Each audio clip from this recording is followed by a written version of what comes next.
సుమారు 40 సంవత్సరాలు మీ సినీ ప్రస్థానం కదా. అంటే 79 డిసెంబర్లో I entered as an assistant director. So I carried my life as an assistant director and keep doing things. తర్వాత వేషాలు అసిస్టెంట్ డైరెక్టర్గా ఉన్నప్పుడే చిన్న చిన్న వేషాలు వేయటం, ఏదో చేసేయటం, ఇది అది అని కాదు, something or other in the film industry. తర్వాత మళ్ళీ సడన్గా సినిమా తీయటం. అల్టిమేట్గా I'm here today as an actor. అసిస్టెంట్గా ఎన్ని సంవత్సరాలు చేశారండి? ఐ డిడ్ అబౌట్ 5 years అండి. 5 years ఐ డిడ్. నాకు ఫస్ట్ గురుగారు యు విశ్వేశ్వరరావు గారు, చాలాసార్లు చెప్పాను, హరిశ్చంద్రుడు అనే సినిమా సావిత్రి గారిది ఆల్మోస్ట్ లాస్ట్ సినిమా అది. ఓకే. సావిత్రి గారు, ప్రభాకర్ రెడ్డి గారు, it social film. National award కూడా వచ్చింది. అదే సినిమాలోనే యాక్టింగ్ కూడా చేశాను. I was a naxalite character. నేను మాదాల రంగారావు గారు, బోస్బాబు గారు, సాంగ్ సీన్స్. సో ఏది చేయమంటే అది చేసేవాళ్ళం. My father was there, Raghavayya garu, ఆయన ఢిల్లీలో ఉండేవాళ్ళు. ఢిల్లీలోనే నేను దాదాపుగా అక్కడే పుట్టి ప్రైమరీ ఎడ్యుకేషన్ అంతా అక్కడ. దెన్ మై ఫాదర్ని హీరో చేయాలని ఫిల్మ్ ఇండస్ట్రీకి తీసుకొచ్చారు. He use to look smart, he use to look, he was a stage artist also.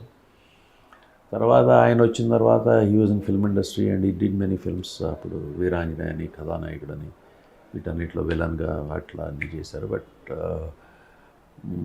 he could not make it big. Okay, he was all his life, he was been acting and he has a very good name. ఆయన inheritance నాకు కూడా వచ్చింది. So అలాగే మెడ్రాస్లో ఉండేవాడు. మేము అక్కడ ఇక్కడ చదువుకుని, బెజవాడలో చదువుకుని, మాంటిసరీ స్కూల్కి ఢిల్లీ నుంచి వచ్చిన తర్వాత మాంటిసరీ స్కూల్లో జాయిన్ అయ్యాం. కోటేశ్వరం గారు, one of the finest schools of India education. ఇవాళ రోజున ప్రపంచం అంతా కూడా స్కూల్ స్టూడెంట్స్ దేర్ అని, హైలీ ఎడ్యుకేటెడ్ పీపుల్. అండ్ వాళ్ళ శిక్షణ తర్వాత మళ్ళీ మెడ్రాస్ వెళ్ళటం, మధ్యలో గుంటూరు ఏసీ కాలేజీ చదువుకుంటాం అక్కడ, దాని తర్వాత మెడ్రాస్ వెళ్ళటం, మెడ్రాస్ హోటల్ మేనేజ్మెంట్ చేయటం, ఇలా కెరియర్ వెంట ఆన్. దెన్ ఏం చేయాలి, ఏజ్ వచ్చింది, ఎడ్యుకేషన్ అయిపోయింది. Then wanted to do something, you have to work for yourself కదా. నేను కాలేజ్లో ఉన్నప్పుడు కూడా హాలిడేస్ వస్తే మా ఫాదర్ వాళ్ళ ఫ్రెండ్ ఆఫీస్ ఒకటి ఉండేది. ఆఫీస్లో మెడ్రాస్లో, నేను అప్పుడు గుంటూరు ఎస్సీ కాలేజీ చదివేవాడిని. ఖాళీగా ఉన్నాను, ఏదో ఒకటి చేసుకుంటాను, నా పాకెట్ మనీ వస్తుంది కదా. ఫాదర్ చెప్తే వాళ్ళ ఫాదర్ ఫ్రెండ్ ఆఫీసు, వాళ్ళ పిల్లలందరూ కూడా ఫ్రెండ్స్ మాకు. సరే దాంట్లో క్లరికల్ జాబ్ జాయిన్ అవ్వమన్నారు ఆ రోజున. 2 months అంతా వర్క్ చేసేవాడు, 3 months హాలిడేస్లో. తర్వాత I went working and my first salary నేను వర్క్ చేసింది నెలకు 75 రూపాయలు.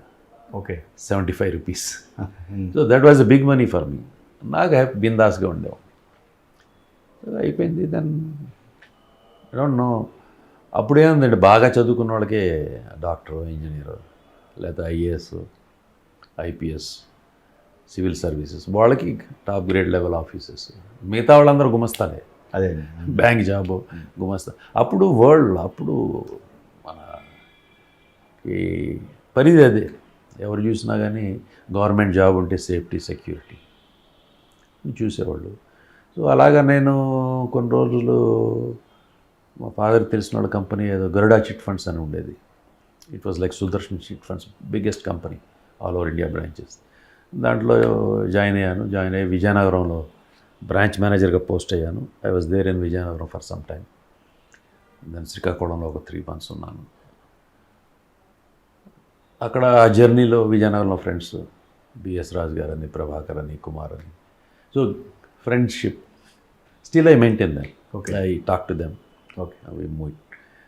అది అయిపోయిన తర్వాత సడన్గా అక్కడి నుంచి వచ్చేసాను. ఏం చేయాలో తెలీదు, నో గోల్స్. నాకు ఎప్పుడు ఇవాళకి గోల్ లేదు. అప్పుడు అసలు అప్పుడు కూడా ఏం లేదు. ఏదో జాబ్ ఏదో ఒకటి చేద్దాం అనుకునేవాడిని. తర్వాత వచ్చిన తర్వాత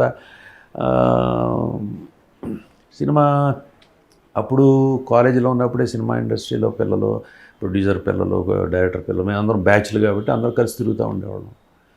తిరిగి సరదాగా ఆంధ్ర క్లబ్ ఉండేది. ఆంధ్ర క్లబ్ స్మాల్ క్లబ్, అక్కడ క్యారమ్ బోర్డ్ ఆడుకునేవాళ్ళం, టిఫిన్లు చేసేవాళ్ళం. అప్పుడు మెంబర్షిప్ అంతా ఏమి ఉండేది కాదు. మెంబర్షిప్ కూడా ఫామ్ ఇస్తే సంతకం పెడితే మెంబర్షిప్. అక్కడికైనా చిరంజీవి గారు కూడా వచ్చేది అక్కడికి.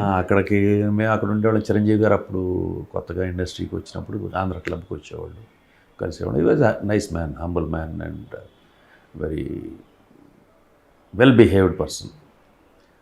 కలిసేవాళ్ళం అప్పుడు, తెలుసు. తర్వాత నౌ ఎస్ నో, అప్పుడు అవకాశాలు లేవు కదా. ఫస్ట్ అప్పుడు అప్పుడే స్టార్ట్ అవుతుంది. స్టార్ట్ చేస్తున్నారు, ట్రై చేస్తున్నారు. దాన్ని ఆయన పునాదిరాళ్ళని, ప్రాణం ఖరీదని అప్పుడే మనోరి పాండవులు ఇవన్నీ స్టార్ట్ అయినాయి. అప్పటికి నేను ఇంకా ఇండస్ట్రీకి రాలేదు. అయిపోయిన తర్వాత మళ్ళీ అదే గరుడా చిట్ ఫండ్స్లో చేసిన తర్వాత మళ్ళీ వచ్చేసి అక్కడి నుంచి వచ్చేసింది. ఏం చేయాలంటే ఫాదర్తో చెప్పిన ఫిల్మ్ ఇండస్ట్రీలో చేస్తాను. My father and mother and my sister, నాకు ఒకటి సిస్టర్ అక్క. కోఆర్డినేషన్ ఫాల్ట్ ఎక్కడండి? ఎందుకు కోఆర్డినేషన్లో లోపిస్తుంది? ఈగో ప్రాబ్లమ్స్ ఉంటాయి. ఈగో అనేది ఎవరికి తెలియదు ఏంటంటే, ego is race and ego అనే రేస్లో ఎవరైతే విన్ అవుతారో ఈజ్ అ లూజర్ అండి. They don't understand that's why they have ego. If you have ego, you will win, but you are a loser. అంటే ఎక్కడ నరేష్ గారు తీసుకునే నిర్ణయాలు? I'm not telling names. I don't want to take any names in all that. అంటే ఆయన స్వయం నిర్ణయాలు. Last time there was majority. వాళ్ళు వీళ్ళు వచ్చారు. అండ్ ఎగ్జిక్యూటివ్ కమిటీ అంటే ఎగ్జిక్యూటివ్ కమిటీలో మెజారిటీ మెంబర్స్ ఏది చెప్తే అది జరగాలి. ఇప్పుడు మెజారిటీ ఉన్నా they never use to take that decisions, what ever decision it is. And తర్వాత దే స్టాప్ మీటింగ్స్ పెట్టవు, ఈసీ మీటింగ్లు పెట్టేవాడు కాదు, ఎన్నిసార్లు రిక్వెస్ట్ చేసినా పెట్టేవాడు కాదు, చేసేవాడు. Nothing happened, just stand still చేస్తారు. అండ్ అసలు ఫస్ట్ నేను వైస్ ప్రెసిడెంట్గా నేను గెలిచినప్పుడే అసలు నన్ను పిలవలేదు ఈసీ మీటింగ్కి. నేను కృష్ణారెడ్డి గారికి ఇద్దరికి ఈక్వల్ ఓట్లు వస్తే either one of them has to resign or we both should decide చేయకుండా వాళ్ళు నేను కృష్ణారెడ్డి గారిని పెట్టుకుంటాం ఈ సంవత్సరం, నెక్స్ట్ ఇయర్ మీరు పెట్టుకోవాలి అని అంటే నన్ను అసలు పిలవాల. Then I went to the office and side మీరు ఏంటంటే ఎస్ నన్ను ఎందుకు పిలవలేదని. ఎందుకు పిలవలేదు కృష్ణారెడ్డి గారిని ఈ సంవత్సరం, నెక్స్ట్ నువ్వు who are you to decide that? I'm equally elected as you people are elected, I'm equally elected. Who are you to decide that? I will sit here. I will be here. కాదు మీరు next మీరు ఏమైనా చెప్పాలంటే చెప్పి మీరు వెళ్తే meeting start. What are you talking? నేనేమైనా చెప్పాలంటే చెప్పి వెళ్ళిపోతే మీరు మీటింగ్ స్టార్ట్ చేసింది. I'm here, I'm in the meeting, I'm vice president. I had to. First మీటింగ్లోనండి? ఫస్ట్ టైమే? ఫస్ట్ డేనే? First day of the meeting. First డేనే. ప్లస్ ఇవన్నీ ఏంటంటే I don't want to tell these things, ఇది nowhere concern with the public అండి. So started. దాని తర్వాత ఈసీ మీటింగ్లు పెట్టేవాళ్ళు కాదు, రకరకాలుగా జరిగే. There was no income and whatever the income uses to be there, they could spend so many things. And questioning, people don't like questioning. Big question, they don't want to answer, they don't like questioning. So many things happen and it was hell of a period. So I was quiet. ఇప్పుడు మీరు చెప్తున్నాను అంటే majority అంటే ఒక 5-6 members తీసుకుని 26 మెంబర్స్లో 5 members 16 మందో ఉంటే మెజారిటీగా. ఇటు 15 మెంబర్స్ ఉన్నారు, అటు 16 18 ఒక సైడ్ ఉంటే, తక్కువ ఇంకో సైడు, లేదా ఇటు ఎక్కువ ఏదైనా. సో ఇవన్నీ జరిగే కావు. అండ్ స్తంభించిపోయింది. పాండమిక్ వచ్చింది. పాండమిక్ వచ్చిన తర్వాత, పాండమిక్ ఎప్పుడంటే జూన్ జూలైలో ఎప్పుడో లాస్ట్ ఇయర్ తీసేశారు, 2020లో తీసేసి మొన్న ఏప్రిల్ దాకా లేదు అసలు. అప్పటి నుంచి ఈసీ మీటింగ్లో పెట్టలేదు మనం. ఎందుకు పెట్టలా? పాండమిక్ లేదు కదా, ఈసీ మీటింగ్ అన్నీ జరుగుతుంది, ఎలక్షన్లో జరుగుతున్నాయి అన్నీ. తర్వాత మార్చిలో ఎలక్షన్ నేను లెటర్ రాశాను as a vice president. There was no reply at all. Election పెట్టండి, ఇదే అయిపోయింది. తర్వాత మళ్ళీ ఏదో ఒక ఏజీఎంలో సెప్టెంబర్లో పెట్టమని పరచూరు గోపాలకృష్ణ గారు చెప్పారు, అది పెడదామని. ఓకే, అది పెట్టండి, there should be an answer. And అది మార్చిలో ఎలక్షన్ పెడతలేదు, ఇది సెప్టెంబర్లో పెడుతున్నాం, మెంబర్స్ అందరికి సర్క్యులేట్ చేయాలి. Nothing has happened and they wanted. So okay. మరి ఈసీ మీటింగ్ లేకపోతే ప్రొసీడింగ్స్ ఎట్లా ఏం జరిగినాయి? అంతే, ఇంకా దానికి ఆగిపోయినాయి అంతే. చాలా ఆగిపోయి ఉండొచ్చుగా మరి, హెల్త్ కావచ్చు, లేకపోతే ఇంకా ఇంకోటి ఇన్సూరెన్స్, హెల్త్, ఇన్కమ్ ట్యాక్స్, ఇవన్నీ రొటీన్ అండి. మనం అసోసియేషన్ పెట్టినప్పటి నుంచి ఇన్సూరెన్స్లు ఉన్నాయి, తర్వాత పెన్షన్లు ఉన్నాయి. అవన్నీ అంటే పెన్షన్ 1000 రూపాయలు ఉండేదో, 500 ఉండేది, 1000 అయింది, 2000 అయింది, 4000 అయింది, 3000 అయింది, 6000 అయింది. ఇవాళ 6000 ఇవ్వటం గొప్ప కాదు. It was according to period. రేపొద్దున 15000 ఇస్తారు. ఇంకా పెరిగిన బట్టి, అవసరాన్ని బట్టి, మనకు వచ్చే ఇన్కమ్ని బట్టి. ఇవాళ కొత్తగా చేసేది ఇన్సూరెన్స్ చేసాం, పెన్షన్స్ ఇస్తున్నాం. It is a routine process. ఎవరు వచ్చినా చేసేది. మనం కమిటీలో ఉండి మనం కొత్తగా చేసేది లేదు. ఇన్కమ్ ట్యాక్స్ రిటర్న్ వచ్చింది, ఇన్కమ్ ట్యాక్స్ రిటర్న్ ఎప్పటి నుంచో రావాల్సింది, మేమున్న పీరియడ్ వచ్చింది కాబట్టి వచ్చింది, లేకపోతే ఇంకో పీరియడ్ వచ్చింది. అదే మనం గొప్పగా సాధించిందేం కాదు. మనం సాధించామంటే ఏమైనా ఫండ్స్ తీసుకొచ్చామా, ఏదో రైజ్ చేసామా, ఇన్కమ్ తీసుకొచ్చామా, ఎక్స్ట్రా అదర్ బెనిఫిట్స్ తీసామా, ఆర్ అదర్వైజ్ ఏదన్నా ఉన్న సమస్యలను టోటల్గా క్లియర్ చేసామా, దీస్ ఆర్ ది థింగ్స్. ఇవి మనం సాధించినవి అంటే. ఓకే. ఎప్పుడైనా ఒక సమస్య ఉండి సమస్య పరిష్కారం టోటల్గా చేస్తే సాధించాం. కానీ లేదా ఇంకోటి అలాంటివి కాకుండా ఇవన్నీ ఇది రొటీన్.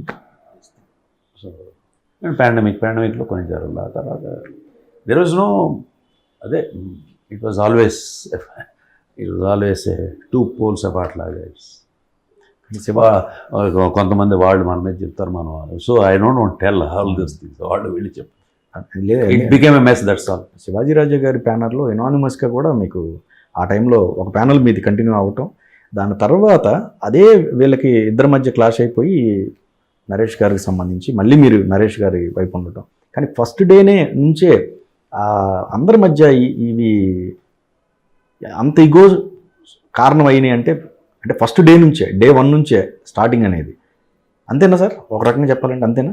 ప్రమాణ స్వీకారం స్టేజ్ మీదే తేడా వచ్చింది.